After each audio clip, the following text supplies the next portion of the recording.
한 번 더 기도하겠습니다. 전능하신 하나님, 은혜를 고맙고 감사합니다. 우리 가운데 김영애 또 민주 자매님을 보내주셔서 함께 믿음 생활, 신앙 생활 이렇게 하심을 감사합니다. 우리의 생명과 호흡이 끝나는 날까지 진리의 말씀으로 무장되게 하시고 예수 그리스도와 함께 동행하는 귀한 자매님들 되게 하여 주시옵소서. 우리 교회에서 신앙의 뿌리를 깊이 내리고 믿음으로 신앙으로 살 뿐만 아니라 많은 사람들에게 이 복음의 말씀을 가르치며 살 수 있는 소중한 자매님들 되게 하여 주옵소서. 예수님의 이름으로 기도하옵나이다. 아멘. 하나님 아버지와 그리스도 예수 우리 주께로부터 은혜와 긍휼과 평강이 넘치기를 간절히 축원합니다. 우리가 지난 주일에는 디모데후서 3장 6절에서 9절까지 말씀을 보았습니다. 이 말씀 속에서는 하늘의 가르침, 진리에서 탈락시키고 그 가운데서 벗어나게 만드는 유인하는 사람들이 있고 또 유인을 당하는 사람들이 있었죠. 그러니까 유인을 당하는 사람들의 특징은 뭐였나요? 6절 끝부분에 보니까 첫 번째로 죄를 중히 지고 있다. 그리고 두 번째로 여러 가지 욕심에 끌림받아 있다 말합니다. 죄를 많이 짓고 확실히 여러 가지 욕심이 있다는 것은 유인당할 가능성이 굉장히 큰 겁니다. 자, 그렇게 하고 7절 말씀에 보시면 세 번째 유인당하는 사람의 특징이 나오죠. 자, 7절을 여러분이 한번 읽겠습니다. 시작.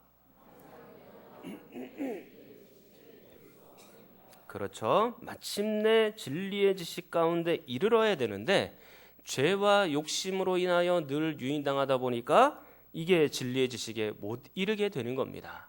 그렇다면 이제는 유인하는 사람의 특징이 무엇인지, 진리에서 탈락시키도록 만드는 유인하는 사람들의 특징 네 가지를 보겠는데요.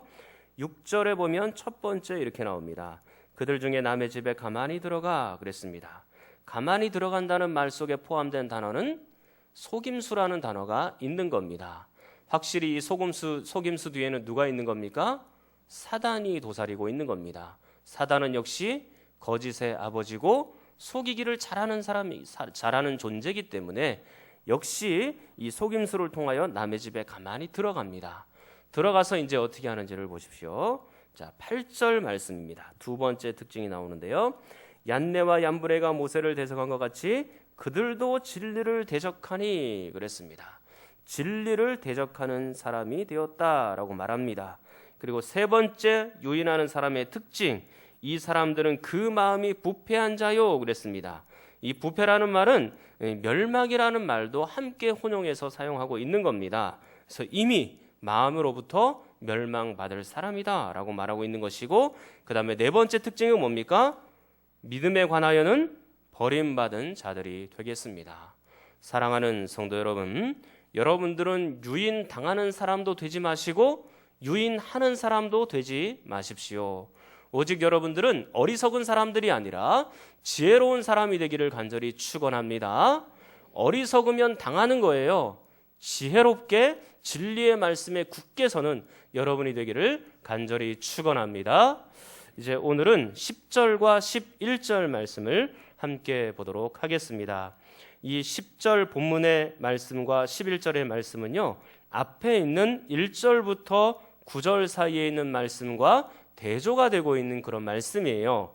1절부터 9절까지, 특별히 1절부터 5절은요, 이 땅 위의 가르침, 이 세상의 가르침을 얘기하고 있는 것이고요. 10절과 11절은 하늘의 가르침을 우리에게 말씀하고 있는 겁니다. 우리 한글 성경에는 정확하게 드러나지 않지만 앞에 빠져 있는 접속사 하나가 있습니다.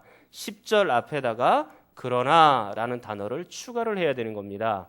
그러면 1절부터 9절까지 내용과 10절 이후의 내용이 서로 대조가 되고 반대가 된다는 얘기가 되잖아요. 그러면 앞에 있는 말씀 1절부터 9절에 있는 말씀은 하늘의 땅의 가르침, 그리고 10절 11절은 하늘의 가르침이니까 이제 역접 접속사를 써서 대조가 되고 있고 반대가 되고 있다는 것을 우리에게 보여주고 있는 겁니다. 그리고 3장 1절을 한번 보십시오. 이렇게 시작합니다. 여기서도 그러나부터 시작을 하는 거거든요. 그러나 너는 이것을 알라 그랬습니다. 알아야 되는데 무엇을 알아야 되냐면 밑에 있는 19가지 이 땅 위의 가르침의 목록을 너는 자세하게 알고 있어야 된다라고 말하고 있는 겁니다. 그리고 10절과 11절을 시작할 때도 알다라는 단어로 시작을 하는 거예요. 사실은 자 11절을 한번 보십시오. 박해를 받음과 고난과 또한 안디옥과 이고니온과 루스도라에서 당한 일과 어떠한 박해를 받은 것을 내가 과연 보고 알았거니와 그렇게 말하지 않습니까? 이게 한글 성경에는 지금 11절 하반절에 나와 있지만요. 이게 원래는 10절, 11절이 원문으로는 한 문장입니다. 그리고 한 문장이고 이 보고 알았다는 단어는 거의 선두권에 있는 그런 단어입니다. 그래서 이렇게 직역을 할 수 있을 것 같아요. 너는 이미 보고 알았지 않느냐? 나의 교훈과 행실과 의향과 믿음과 오래 참음과 이런 식으로 이게 번역이 될 수 있는 겁니다. 그러니까 지금 3장 1절 시작하면서 알라 그렇게 시작을 하고 3장 10절 시작하면서 알아야 된다라고 시작을 하면서 앞에 있는 이 땅의 가르침과 뒤에 있는 하늘의 가르침을 서로 대조하고 있다라는 것을 여러분들이 기억하시면 좋겠습니다. 자, 이제부터 10절부터 11절 사이에 있는 하늘의 가르침을 구체적으로 여러분들과 함께 보도록 하겠습니다. 특히 앞에 있는 이 땅의 가르침과 비교해서 여러분들에게 말씀을 나눌 터인데요. 여러분 10절, 11절 여러분이 한번 읽으시면 좋겠습니다. 10절, 11절입니다. 시작.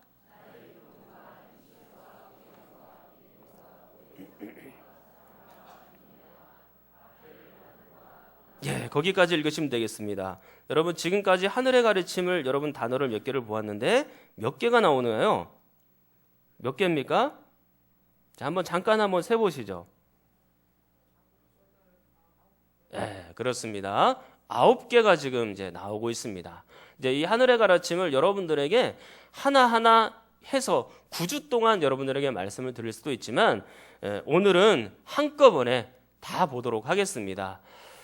여러분 이제 제가 하나하나 얘기를 할 때 하늘의 가르침 첫 번째 게 뭐죠? 그러면 여러분들이 단어를 하나하나 이렇게 외치는 겁니다. 자, 그렇게 하실 수 있는 거죠? 예, 좋습니다. 첫 번째 하늘의 가르침이 무엇입니까? 그렇죠. 교훈이라는 단어인데 교훈은 교훈인데 어떤 교훈이든가요? 나의 교훈이라고 지금 되어 있죠. 이 나의라는 말은요. 교훈에만 해당되는 게 아니고요. 뒤편에 있는 8개의 단어 속에도 다 포함이 되어 있는 단어라고 생각을 하시면 됩니다. 다 걸쳐 있는 겁니다. 그러니까 이런 거죠. 나의 교훈과 나의 행실과 나의 의향과 나의 믿음과 나의 오래 참음과 나의 사랑과 이런 식으로 쭉 나가게 되는 겁니다. 여기서 나가 누굴까요? 네, 점점 괴로워지기 시작합니다. 질문을 하니까요. 나가 누굽니까? 그렇죠. 이 지금 현재 이 필자가 바울입니다. 사도 바울이니까 나라는 표현을 했겠고 그 다음에 바울의 교훈과 바울의 행실과 바울의 의향과 이렇게 말할 수가 있는 겁니다. 네, 지금 이 보니까 사도 바울이요. 지금 이 9가지의 하늘의 가르침을 본인이 이미 다 경험하였고 그리고 다른 사람들에게 모범적으로 보여주고 있고 그리고 특별히 디모데라는 목회자에게 모범적인 삶을 이렇게 나타내고 있는 것을 이 말씀 가운데 보여주고 있는 겁니다. 사랑하는 성도 여러분, 저도 여러분들에게 이렇게 모범을 보이며 살 수 있으면 얼마나 좋을까요? 이 참 굉장히 좋은 모범이잖아요. 여러분들에게 제가 좋은 모범을 보이며 살면 여러분들이 이 진리의 말씀을 얼마나 안전한 것으로 믿고 그렇게 따라올 수 있을까 그런 생각을 한번 해보았습니다.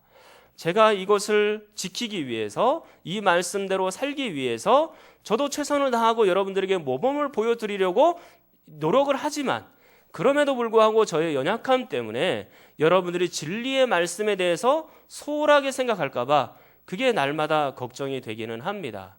혹시 여러분들이 목사님도 저렇게 사는데 나도 뭐 대충 살면 되겠지 뭐. 목사님도 진리의 말씀을 다 지키는 건 아니잖아. 그럼 뭐 나도 뭐 다 못 지켜는 너무나 당연한 거지. 그렇게 혹시 진리의 말씀에 대해서 소홀하게 생각할까 봐 제가 늘 마음에 가슴 아파하고 있다는 사실을 여러분들이 기억하십시오. 그런데 저는요. 이 말씀대로 살기 위해서 최선을 다하기는 하지만 비록 부족하고 연약하기는 하지만 저는 여러분들도 이 하나님의 말씀, 이 진리의 말씀을 제대로 좀 따라갔으면 좋겠다라는 바람이 있습니다. 최선을 다하여 한 명의 성도로서 저도 이 말씀대로 살겠습니다. 여러분들도 진리의 이 말씀대로 살아갈 수 있기를 간절히 축원합니다. 나는 약합니다. 지도자는 변질될 수 있고 또 목사도 변질될 수 있습니다.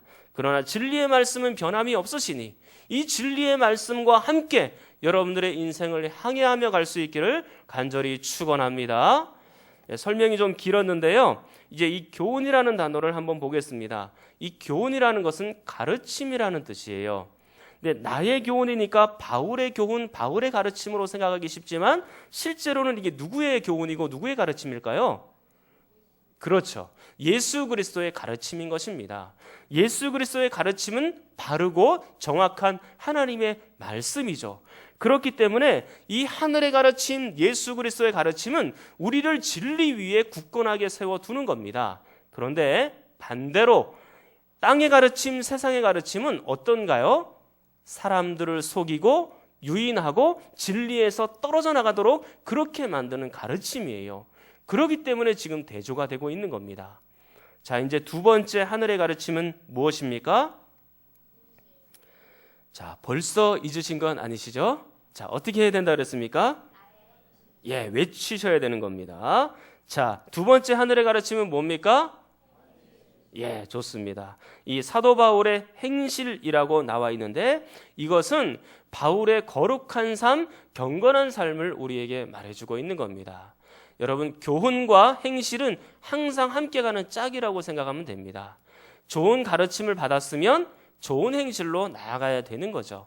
바울은 가르치는 것에서만 그친 것이 아니에요. 그들의 행실, 그리고 그의 거룩한 삶, 경건한 삶까지도 그렇게 나아갔던 것입니다. 이 하늘의 가르침은 확실히 이 사람들의 삶을 변화시켜줘요. 근데 땅의 가르침, 세상의 가르침은요, 그 가르침, 그 교훈 자체는 그들의 행실도 부정직한 것으로 자꾸 만들어 나가는 겁니다. 가르치지 못하니까, 제대로 가르치지 못하니까 제대로 된 삶을 살 수가 없는 거예요. 그래서 이 땅과 하늘의 가르침이 각각 이렇게 대조가 됩니다. 자, 그리고 세 번째 하늘의 가르침은 무엇입니까? 의향이죠. 이 의향이라는 것은 목적이라는 말입니다. 그래서 하늘의 가르침의 마지막 목적은 어디일까요? 천국이기도 하고 또 하나님의 영광이기도 하고 또 표대라고 표현할 수도 있고 또 그리스도라고 표현할 수도 있고 장성한 분량이라고도 표현할 수 있고 어른의 분량까지 이르게 되었다라고도 표현할 수 있는 겁니다. 이렇게 하늘의 가르침 우리를 좋은 곳으로 안내를 해요. 그러나 땅의 가르침은 어떻게 합니까? 우리를 자기의 욕심으로 이끌어서 안내하고 있는 겁니다.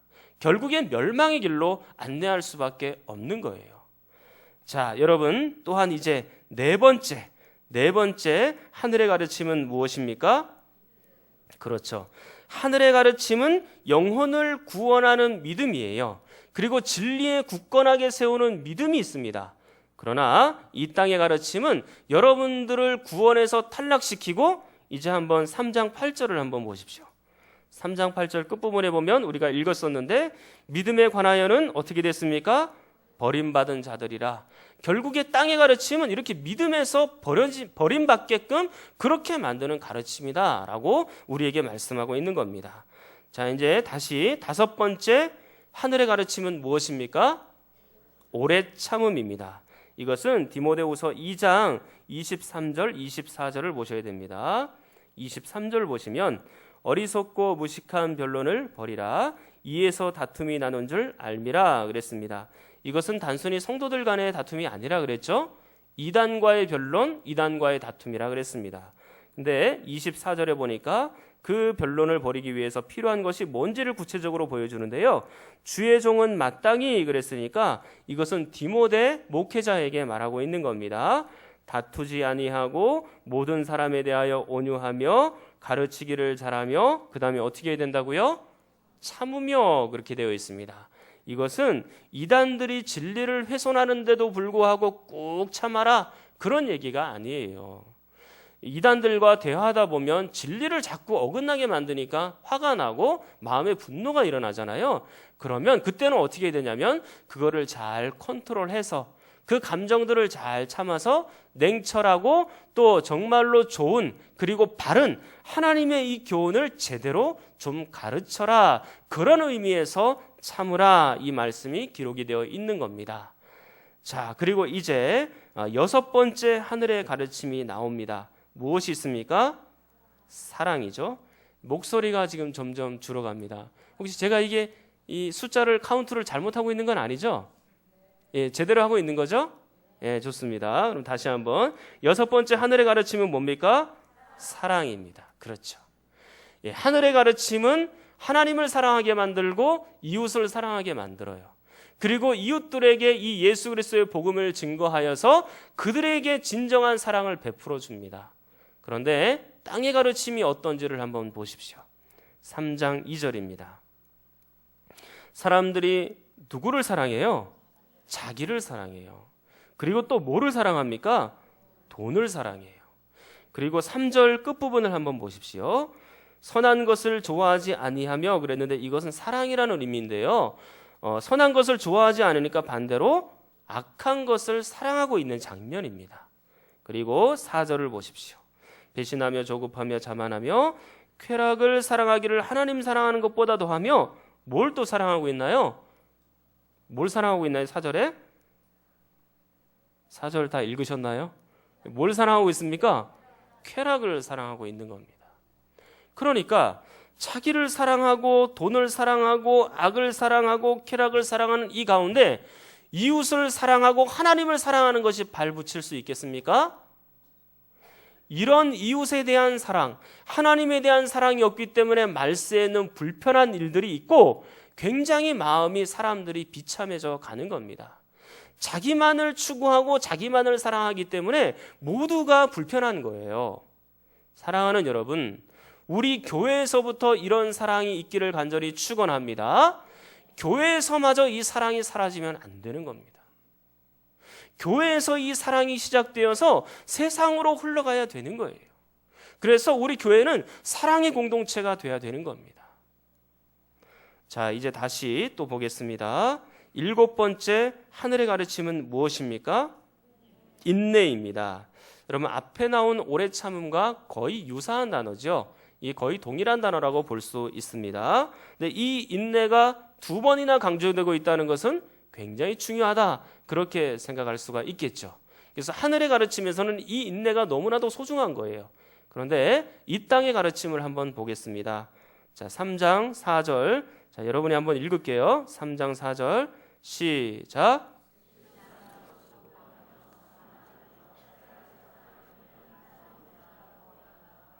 예, 여러분 인내나 오래 참음과 조금 다른 단어가 있습니까? 그렇죠. 조급증이 있는 겁니다. 그러니까 세상에 있는 것들은 조급하게 만들고 우리를 인내하지 못하게 만들고 또 오래 참지 못하게 만들고 있는 겁니다. 여러분 신앙생활이라는 것은요, 오래 참는 것에 인내하는 것의 연속이에요.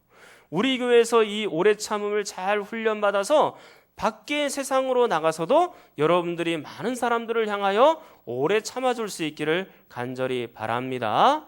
자, 이제 하늘의 가르침 8번째, 9번째를 한꺼번에 볼게요. 이게 지금 몇 절에 나와 있냐면 11절에 나와 있습니다. 여러분 뭐와 뭐가 있습니까? 그렇습니다. 박해를 받음과 고난, 이것은 날카롭게 제가 구분하지는 않고 한꺼번에 다 취급하여서 보도록 하겠습니다. 여기서 바울은 박해와 고난에 대하여 실제적인 예를 들고 있죠. 어떤 예가 있나요? 안디옥과 이고니온과 루스드라에서 당한 일, 그렇게 직접적으로 얘기를 합니다. 이 말씀을 보기 위해서는 다시 신약성경 사도행전 13장으로 가보셔야 됩니다. 사도행전 13장을 보겠습니다.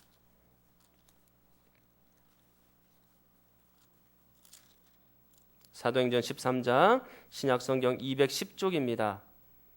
신약성경 210쪽. 신약성경 210쪽 사도행전 13장 44절입니다. 사도행전 13장 44절.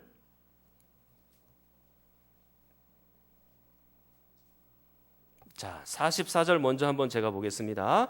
그 다음 안식일에는 온 시민이 그랬는데 이 온 시민은 어떤 시민들이냐면 안디옥에 있는 시민들이에요.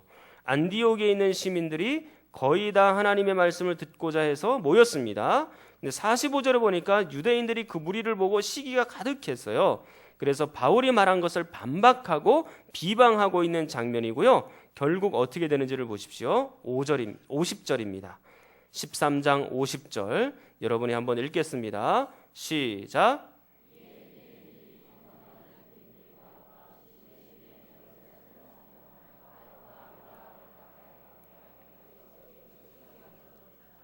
자, 지금 안디옥에서 바울과 바나바가 이 복음을 열심히 전했을 때 어떤 일이 있었습니까? 50절에 박해를 받고 그 지역에서 쫓겨나가고 있죠. 그리고 안디옥에서 쫓겨나가서 어디로 가고 있나요? 51절을 한번 보십시오. 51절 한번 읽겠습니다. 시작.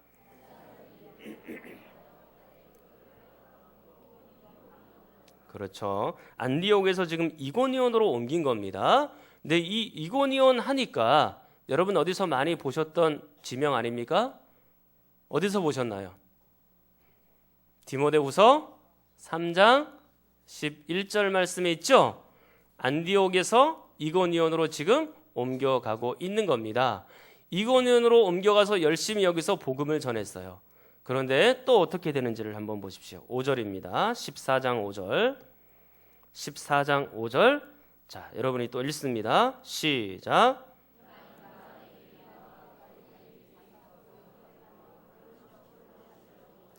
그렇죠. 이제는 강도가 조금 더 높아졌죠. 무례한 말로 부끄럽게 만드는 것이 모욕이에요. 그리고 돌로 치려고 막 달려들고 있습니다. 그렇는데 이 이고니온에서도 쫓겨나가지고 이제는 어디로 가고 있는지를 보십시오. 6절입니다. 14장 6절. 자, 여러분이 한번 읽습니다. 시작.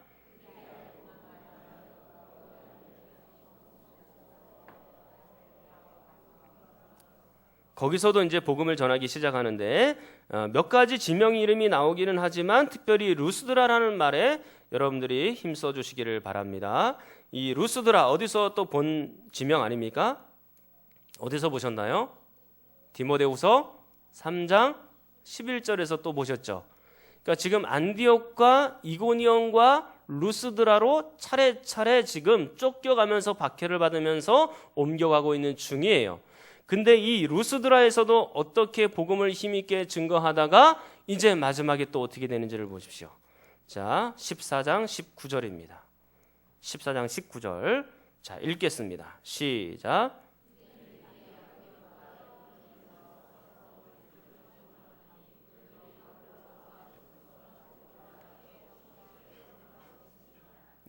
유대인들이 안디옥에서도 이고니온에서도 계속해서 사도 바울이 복음 전하는 것을 방해하고 공격했죠. 근데 지금은 루스드라에 와서도 어떻게 합니까? 그들이 이번에는 돌로 바울을 쳐서 죽일 만큼 돌로 친 겁니다. 근데 실제로 죽은 줄 알고 이 바울을 시내 바깥으로 그리고 성 바깥으로 이제 확 던져 놓은 그런 상태가 되는 겁니다. 자, 이제 흥미로운 사실이 여기에 있습니다. 왜 하필이면 바울이 지금 이 지명을 따라서 안디옥, 이고니온, 루스드라에서 일어났던 박해를 디모데에게 전달하고 이야기하고 있을까? 사실은 이 바울이요, 이곳에서뿐만 아니라 박해를 받은 곳이 엄청나게 많습니다. 이것보다 더 심각한 박해를 받은 적도 많이 있어요. 그게 고린도후서 11장에 보면 목록이 쫙 적혀져 있거든요. 그 목록 가운데 많이 나와 있는 박해 중에 하필이면 왜 지금 루스드라에서 일어났던 일들을 얘기하고 있을까? 여러분, 그것을 위해서는 사도행전 16장 1절을 한번 보셔야 됩니다. 사도행전 16장 1절입니다. 자, 16장 1절 여러분이 또 한번 읽겠습니다. 시작.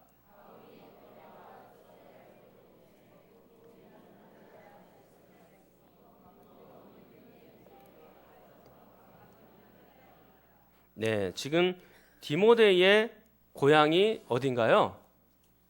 그렇죠. 예, 보셨습니까? 루스드라라는 단어가 나와 있는 겁니다.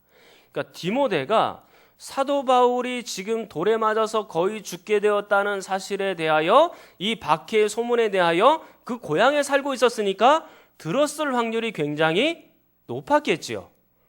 자, 그렇게 하고 이제 다시 디모데후서 3장 11절을 자세하게 보는 겁니다. 자, 디모데후서 3장 11절 다시 넘어옵니다.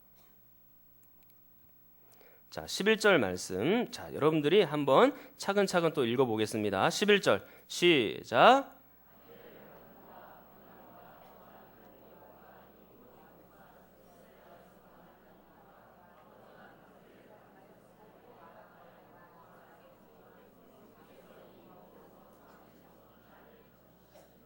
예, 그렇죠. 디모데가요, 지금 루스드라에서 당했던 바울의 죽을 뻔한 박해를 뭐라고 얘기하는 거예요, 지금? 네가 과연 보고 알았거니와 그렇게 말하고 있는 겁니다. 디모데가 물론 이 바울이 직접 돌에 맞고 그렇게 박해를 받는 장면을 직접 눈으로 목격을 못했을 수도 있습니다. 그런 가능성은 조금 작기는 작아요.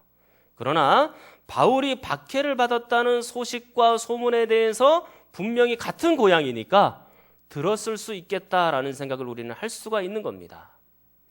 사랑하는 여러분, 여기서 이제 바울은요, 이 디모데의 고향에서 일어났던 자기 자신의 박해와 이런 고난에 대하여 디모데가 더 생생하게 기억을 하고 가슴에 새기도록 하기 위하여서 지금 이 루스드라에서 당한 일들을 이 디모데에게 얘기하고 있는 겁니다. 뭐 가령 이런 것이죠. 예, 저도 이제 고향으로 가면 지금은 지형이 다 변했지만 그 예전에 있었던 그 고향의 생각이 머릿속에 그대로 다 있어요. 그래서 저희 집이 밭 가운데 있었거든요. 그래서 우리 집이 밭 가운데 집이라고 별명이 그랬습니다. 그래서 밭이 있고 논이 있고 빨래터가 있고 또 뒤에는 산이 있고 앞에는 바다가 있었어요. 근데 이 모든 고향의 산천들을 제가 머릿속에 다 기억하고 있는데 만약에 산에서 어떤 특별한 일이 있었고 누가 돌에 맞는 일이 있었다면 그 사건은 저에게 아주 깊이 있게 각인이 되겠죠. 안 그럴까요? 제가 알고 있는 고향의 산이니까 훨씬 더 깊이 있게 각인이 되는 겁니다. 그런 것처럼 지금 디모데에게 사도 바울이 그의 고향에서 일어났던 일들을 깊이 있게 각인시키기 위하여 이 루스드라라는 말을 사용해서 지금 이 예로 들고 있는 거예요. 그러니까 결국에 이 말씀을 통해서 바울이 디모데에게 얘기하고 싶은 것은 아마 이거였을 것으로 생각이 됩니다. 디모데야, 진리를 따른다는 것은 그렇게 쉬운 일이 아니다. 진리를 따른다는 것은 박해가 있을 수도 있고 고난이 있을 수도 있는 일이다. 그런데 네가 정말 이 박해와 고난 속에서도 진리의 말씀을 잘 따라갈 수 있겠니? 바울이 그렇게 물어보고 있는 거예요. 아니, 정말로 너는 어떠한 고난 속에서도 진리와 이 하나님의 말씀을 잘 따라가는 그런 제자가 되었으면 좋겠구나. 그렇게 지금 말씀하고 있는 뉘앙스가 이 안에 담겨져 있는 겁니다. 사랑하는 여러분, 여러분들에게도 똑같이 질문하고 묻겠습니다. 여러분들은 마지막까지 이 진리를 따르기를 소원하십니까? 정말로 진리를 따르기를 소원하십니까? 어떠한 박해 속에서도 이 하나님의 말씀대로 순종하시겠습니까? 어떠한 고난 앞에서도 이 하나님의 말씀을 배반치 않고 그리스도의 말씀과 함께 서시겠습니까? 그러면 된 겁니다. 저는 우리 만수종한교회 성도님들이 이만큼 신앙의 수준이 높아졌으면 좋겠어요. 우리가 왜 맨날 형통이나 축복이나 이런 단어에 신앙생활이 함몰되어서 그것 받기를 기뻐하고 좋아하고 그것만 생각하며 그렇게 사시냐라는 겁니다. 우리는 복음이라든지 진리라든지 박해라든지 고난이라든지 이런 단어 속에서도 익숙해져 가면서 신앙생활을 할 수 있어야 되는 거예요. 우리가 하나님의 말씀으로 제대로 살고 복음으로 제대로 사는데 한 번도 고난이 없다. 그런 일이 있을 수 있겠습니까? 정직하게 살면 고난이 오는 거예요. 힘들게 살고 어렵게 살지만 그럼에도 불구하고 우리가 이 진리의 말씀으로 지켜가기를 바라는 겁니다. 이제 마지막 결론을 맺도록 하겠습니다. 지금 디모데후서 3장 1절부터 9절까지 말씀은요, 이 땅의 가르침을 얘기하는 것이고 10절부터 11절 말씀은 하늘의 가르침을 얘기하는 거예요. 여러분들은 선택하십시오. 이제 어느 편에 서시겠습니까? 이 땅의 가르침입니까? 아니면 하늘의 가르침입니까? 저는 여러분들이 진리 편에 서서 하늘의 편에 서서 언제든지 그 말씀을 따라 살아가는 좋은 선한 성도들이 되기를 간절히 축원합니다. 우리 통성으로 함께 기도하겠습니다. 하나님 아버지, 우리는 하늘의 가르침을 쫓게 하여 주시옵소서. 이 9가지 진리의 말씀을 따르게 하여 주시옵소서. 악이 비록 성하고 진리를 핍박하고 공격하지만 우리는 변함없이 진리 편에 서게 하여 주시옵소서. 어떠한 상황 속에서 하늘의 가르침을 따르게 하여 주시고 이렇게 결단하면서 주님 앞에 주여 한번 부르짖고 기도합니다. 주여.